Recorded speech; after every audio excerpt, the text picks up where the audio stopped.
Now this is the key thing of how it works. Now those of you that are on LinkedIn already know. If I've got 30 connections, and one of them happens to be Nick, who's got 36 connections, I can see his connections unless he's hidden them. He won't hide them because that's not the point of it. But however, if you're a new user, you can hide them just to be secure to start off with. I want to get to know Nick's connection. As I'm getting to know Nick's connections via Nick, I can see that connection's connections. So it's a bit like, well, you know, the 6 degrees of separation. And that's why you go to networking events, isn't it? Because you're not necessarily selling to the room. You're looking for people through people. Now imagine if you walked into a room, everybody carried a digital board attached to them somehow that listed all their connections, all their contacts. You could literally walk around the room, not even say hello, and pinpoint which one that you want to get to know, and then not waste any time, go straight for that person. They could do the same.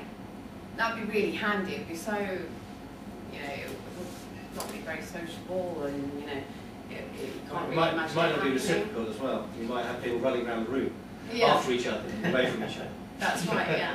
So this is like another way of doing the same thing.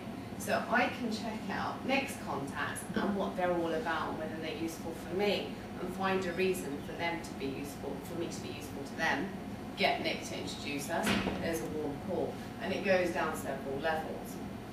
These numbers on the side here, they show how many contacts within that person that I'm going to make. And that doesn't even take into consideration my other contacts, where you've got Matt with 70, and you've got Darren with 25, you know, nice colour there, didn't really work out. But then you've got the odd one with one connection. That's when you know that that person actually probably doesn't know how to use LinkedIn, probably could do with some help. So somebody like me. They're the ones you target. Yeah. Well, yeah, somebody like me could target them, so it'd be quite easy to gain business. But let's forget about how I'm going to get business from it, because it's going to be natural to somebody who's in the industry. But what I want to focus on is how you're going to use it.